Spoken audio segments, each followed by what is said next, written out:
12वीं की अर्थशास्त्र की क्लास में आपका बहुत बहुत स्वागत है बेटा। आज अपन इकाई 8 और उसका पढ़ेंगे अपन सरकारी बजट और अर्थव्यवस्था। जो अपनी सरकारी बजट कैसे होते हैं, उनकी क्या प्रभाव पड़ता है सरकारी बजट से। तो बजट शब्द की व्युत्पत्ति कैसे हुई, फ्रेंच भाषा के बजट शब्द से हुई। इसका एक छोटा सा जिसका अर्थ होता है एक छोटा सा थैला, थैला अथवा बटुआ। तो इंग्लैंड के राजकोष में इसे चांसलर होते हैं, जो प्रत्येक वर्ष के लगभग आर्थिक प्रस्ताव को एक चमड़े के बैग में लेकर आए। अब जो एक चमड़े के बैग में वो आर्थिक प्रस्ताव को लेकर आए, इसलिए इसे कहा जाता है चमड़े का थैला। राजकोष का चांसलर जो थे वो प्रत्येक आर्थिक प्रस्ताव को एक चमड़े के बैग में लेकर आए। इस प्रकार बजट को एक विस्तृत आर्थिक रूप से परिभाषित किया जा सकता है। और जो बजट है जिसमें सरकार की आय और व्यय का क्या होता है, ब्यौरा होता है। बजट एक दस्तावेज है, जो बजट है वो अपनी अर्थव्यवस्था के लिए क्या है, जिसमें सरकार की वार्षिक राजस्व और व्यय का अनुमान होता है। सरकारी बजट अपन पढ़ रहे हैं बेटा। सरकारी बजट सरकार बजट और अर्थव्यवस्था। बजट कैसे बनता है, उसकी अर्थव्यवस्था कैसी होती है, और बजट क्यों बनाया जाता है।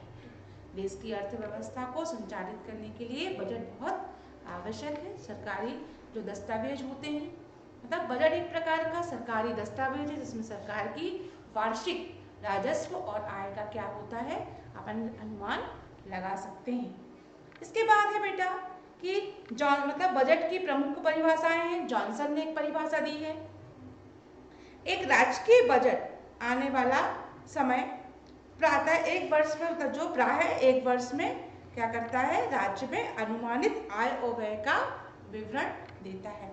जो बजट वो होता है बेटा, जो वहाँ की जो जॉनसन ने एक परिभाषा दी है कि एक राजकीय बजट आने का समय, तब जो राजकीय बजट होता है उसके आने का जो समय होता है वह कैसा होता है। राजकीय बजट आने वाले समय में एक वर्ष में जो अपना वित्तीय वर्ष होता है वह एक वर्ष का होता है और उससे अनुमानित आय व्यय का क्या करते हैं, विवरण होता है। अर्थशास्त्र के आधुनिक जो अर्थशास्त्र की आधुनिक परिभाषा के उसमें तो क्या होता है, उसके अनुसार बजट है आगामी वर्ष में सरकार के अनुमानित व्यय और आय का क्या है, विवरण होता है।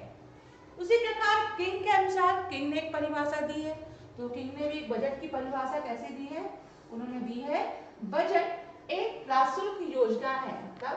जो योजना बजट है जो वो एक प्राशुल्क योजना है जिसके द्वारा आय से संतुलित आय को क्या किया जाता है, संतुलित किया जाता है। तो प्रोफेसर किंग ने अपनी एक परिभाषा ये भी दी। फिर जो परिभाषाएं हैं बेटा, ये सारी ऐसी तो बहुत सी परिभाषाएं हैं। ऐसे ही रिचर्ड स्कूट ने एक परिभाषा दी है कि सरकार का बजट सरकार को आय तथा व्यय का वित्तीय नियोजन कराता है। जो सरकार की आय और व्यय है वही बजट को क्या करता है, निर्धारित करता है। उपयुक्त परिभाषाओं से स्पष्ट है कि सरकार किसी वित्तीय वर्ष के लिए किसी वित्तीय वर्ष के लिए वह आय और व्यय के अनुमान को बजट कहते हैं। किसी देश में सरकार प्रायः वित्तीय वर्ष के आरंभ में कुछ समय पहले देश की लोकसभा और विधानसभा में बजट पेश करती थी तथा उनसे क्या कराती थी, स्वीकृत कराती थी। बजट जो होते हैं बेटा वो सदन में ही पारित होती है। सरकार प्रायः वित्तीय वर्ष के लिए आप देखिएगा कि अब बजट बैठक कभी कभी अपन सुनते हैं ना कि लोकसभा में जो बैठक हो रही है वह बजट बैठक होती है, विधानसभा। तो लोग बजट पारित करते हैं कि आने वाले जो वर्ष है उसमें कितना आय होगी, कितना व्यय होगी। ये सब अनुमान और आय और व्यय का अनुमान लगाने के लिए उसे क्या कहते हैं, बजट कहते हैं। तो बजट की परिभाषाएं हो गई बेटा। छोटे छोटे प्रश्नों के लिए आपको बता दूं, सरकार के बजट से आय तथा व्यय, मतलब जो सरकार का बजट होता है वह काय पे आधारित होता है, आय और व्यय के साथ उन कार्यों को उद्देश्य की चर्चा होती है जो होने, और आय व्यय के द्वारा आगामी वर्ष के लिए मतलब क्या व्यय किए जाएंगे। जो बजट बनता है वह वित्तीय वर्ष और आगामी वर्ष दोनों के लिए होता है कि वित्तीय वर्ष में कौन कौन से कार्य किए जाने होंगे। भारत में वित्तीय वर्ष की अवधि 1 वर्ष की होती है बेटा, 1 अप्रैल से 31 मार्च तक की होती है। मतलब जो भारत की वित्तीय मतलब जो भारत में वित्तीय व्यवस्था है और जो बजट पेश करना है वह 1 वर्ष के लिए होता है, तो वो 1 अप्रैल से शुरू होता है और 31 मार्च तक चलता है। फिर उसके बाद है बेटा बजट की क्या विशेषताएं होती हैं। तो इसी प्रकार अगर कोई चीज है तो उसके महत्व भी होते हैं, उद्देश्य भी होते हैं और उसकी विशेषताएं, तो बजट की क्या विशेषताएं होती हैं, तो बजट कैसे बनता है ना।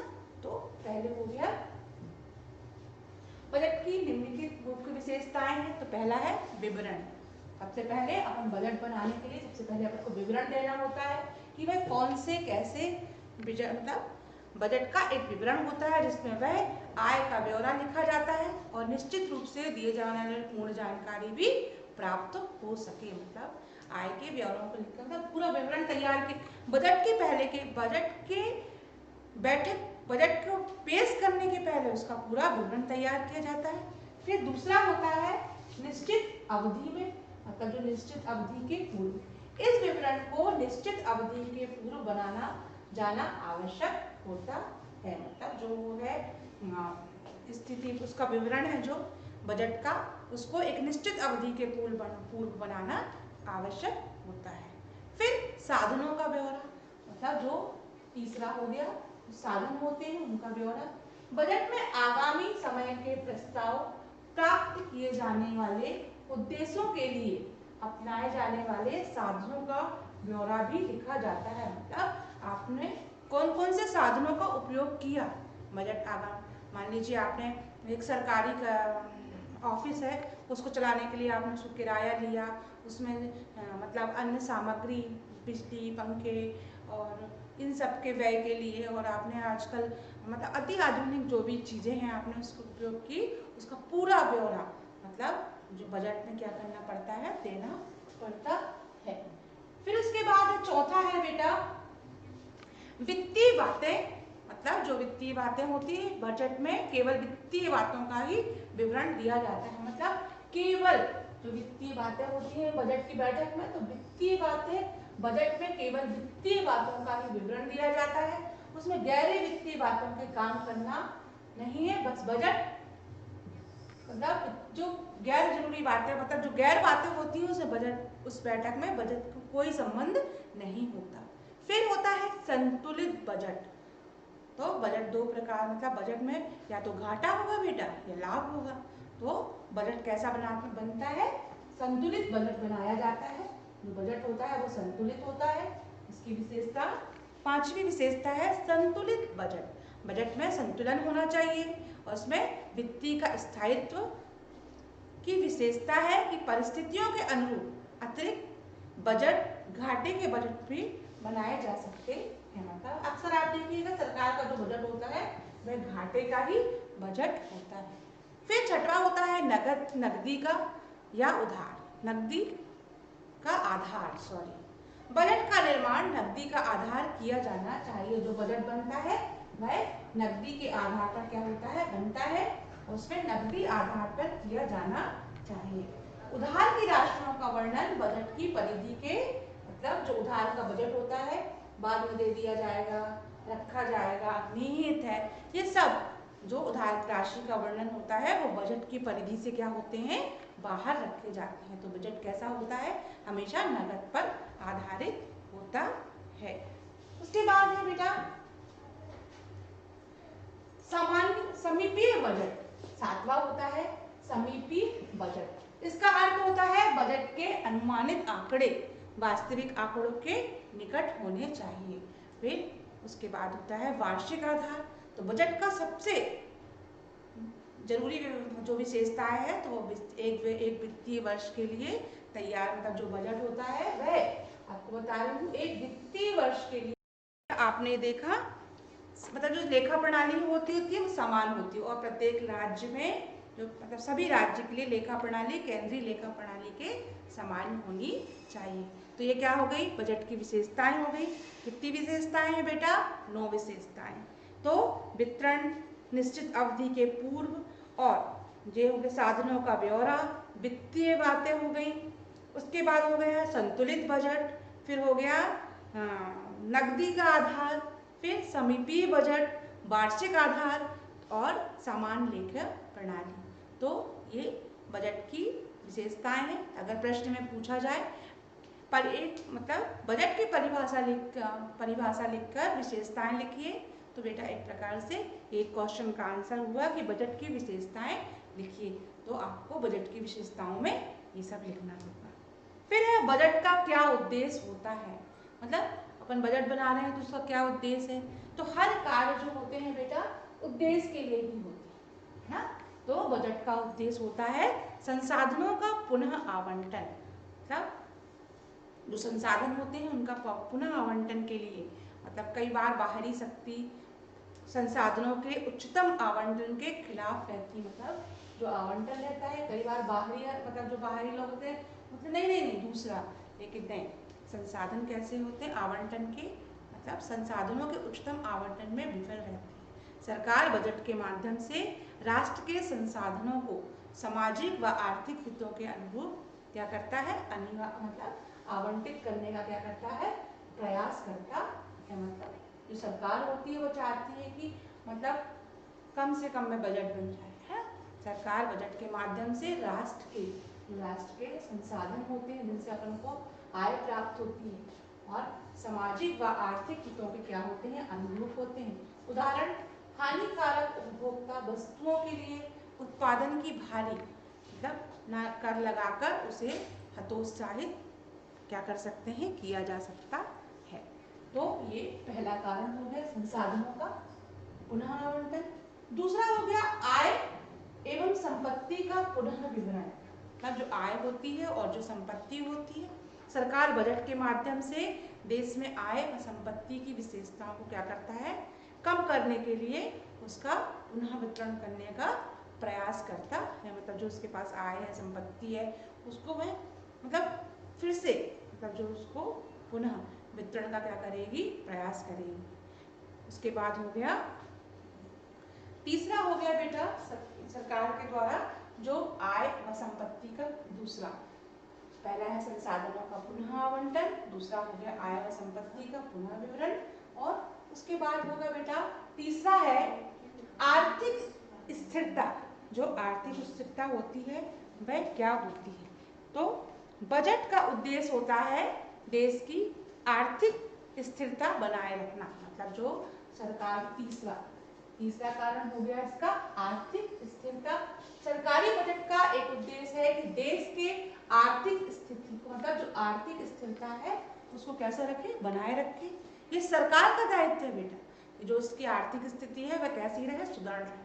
सरकार मूल्यों में उतार चढ़ाव को रोकने और अर्थव्यवस्था में आए रोजगार के ऊंचे स्तर को प्राप्त करने के उद्देश्य से क्या करती है, कार्य करती है और कार्य करती है। बजट सरकार के हाथों में एक महत्वपूर्ण उपकरण है। अब जो बजट है वो सरकार के हाथों में एक महत्वपूर्ण उपकरण है। मंदी के दिनों में घाटे का बजट, मतलब जो मंदी के दिन होते हैं उसमें घाटे का बजट, तेजी के दिनों में बजट को अपनाकर वहाँ पर कीमत स्तर के उद्देश्य की प्राप्ति की जा सकती है। तो जो बजट है वह आर्थिक स्थिरता को देखते हुए बनाए जाते हैं। तो उसमें अर्थव्यवस्था में आए रोजगार के ऊंचे स्तर प्राप्त करने के उद्देश्य जो बजट बनता है उसमें सिर्फ जो देश का हित, उसकी आर्थिक स्थिति अच्छी बनी रहे, सुदृढ़ बनी रहे, तो ऐसे उतार चढ़ाव को रोकने के लिए अर्थव्यवस्था में आए रोजगार के ऊंचे स्तर को प्राप्त करने के उद्देश्य से कार्य करती है। और मंदी के दिनों में घाटे का बजट और तेजी के दिनों में बचत का बजट, मतलब जो मंदी के दिन होते हैं उसमें घाटे का बजट और तेजी के दिनों में बचत, मतलब जो अपन कितनी बचत कर सकते हैं, बजट बनाकर कीमत स्थिरता के उद्देश्य की क्या करते हैं, प्राप्ति करते हैं। बेटा तीसरा हो गया ये अपना आर्थिक स्तर। फिर उसके बाद है चौथा, सार्वजनिक उद्यमों का प्रबंधन। जो सार्वजनिक उद्यम होते हैं उनका प्रबंध कौन करती है, सरकार। सरकार सार्वजनिक उद्यमों के माध्यम से व्यवसायिक गतिविधियों का क्या करती है, संचालन करती है। जो सरकार होती है सार्वजनिक उद्यम के माध्यम से व्यवसायिक गतिविधियों का संचालन करती है। और कुछ उद्यम ऐसे होते हैं जो रेलवे, विद्युत उत्पादन आदि ऐसे हैं जिन पर सरकार के अधिकार सामाजिक कल्याण की दृष्टि से आवश्यक माना जाता है। तो जो सरकारी उद्यम होते हैं इनसे अपन को क्या प्राप्त होती है, आय प्राप्त। तो ये सार्वजनिक तौर पर उन उद्यमों को क्या करते हैं, संचालित करते हैं। सरकार जो होती है सार्वजनिक उद्यमों में माध्यम से अपनी आर्थिक स्थिति और आर्थिक स्थिरता को बनाए रखने के लिए व्यवसायिक गतिविधियों का क्या करती है, संचालन करती है। कुछ उद्यम ऐसे होते हैं जो रेलवे विद्युत मतलब रेलवे विभाग के विद्युत उत्पादन आदि ऐसे हैं जिन पर सरकारी अधिकार सामाजिक कल्याण की दृष्टि से क्या होते हैं, आपको आवश्यक माना जाता है। तो ये आपने पढ़ा बेटा बजट के क्या उद्देश्य होते हैं। तो मान लीजिए बेटा अगर पूछा जाए प्रश्न में कि 2 नंबर के प्रश्न में भी आ सकता है, 3 नंबर के प्रश्न में भी आ सकता है कि बजट का उद्देश्य क्या होता है। तो बजट के 4 उद्देश्य होते हैं बेटा। तो पहला है संसाधनों का पुनः आवंटन, मतलब सरकार जो आवंटन करती है संसाधनों का, उससे उसका मुख्य उद्देश्य ये होता है। फिर दूसरा उद्देश्य होता है बजट का आय एवं संपत्ति पर पुनः वितरण, जो आय प्राप्त हो रही है और संपत्ति है उसका पुनः वितरण कैसे हो। तो ये दूसरा बजट की दूसरा उद्देश्य ये हो गया। तीसरा हो गया उद्देश्य आर्थिक स्थिरता, मतलब जो सरकारी बजट का उद्देश्य होता है वह कैसा होता है, उसकी सरकारी स्थिरता बनाए रखने के लिए होता है। और चौथा है सार्वजनिक उद्यमों का प्रबंधन, मतलब सरकार सार्वजनिक उद्यमों के माध्यम से जो व्यवसायिक मतलब जो लगाते हैं जिनसे उनको लाभ होना है वो कैसे होगा, इन सब के लिए मतलब जो सरकारी उद्यम है उनका प्रबंधन, उनकी गतिविधियां देश की आर्थिक विकास और व्यावसायिक गतिविधियों का संचालन करने के लिए होता है। तो बेटा आज अपन ने सरकारी बजट और अर्थव्यवस्था में अपन ने बजट का अर्थ पढ़ा, बजट की परिभाषा पढ़ी और बजट की विशेषताएं पढ़ी और बजट का क्या उद्देश्य होता है। अगर प्रश्न पूछे जाएंगे बेटा तो बजट की परिभाषा लिखिए, बजट की परिभाषा लिख के उनकी विशेषताएं लिखिए, बजट के क्या उद्देश्य होते हैं। तो आपको अगर पूछा जाए उद्देश्य तो आपसे 4 उद्देश्य हैं, आप 4 उद्देश्य तो पूछा जाए 2 लिखिए तो 2 लिखिएगा, 3 पूछा जाएगा तो। आज इस बार परीक्षा की दृष्टि से बेटा आपको मतलब जो ऑब्जेक्टिव टाइप प्रश्न हैं वह 30 नंबर के होंगे और फिर आपको 2, 3 और 4 नंबर के प्रश्न 5 और 6 नंबर के प्रश्न आपको इस बार परीक्षा में नहीं पूछे जाएंगे। तो उस दृष्टि से आप छोटे छोटे प्रश्नों की तैयारी करेंगे। धन्यवाद बच्चों।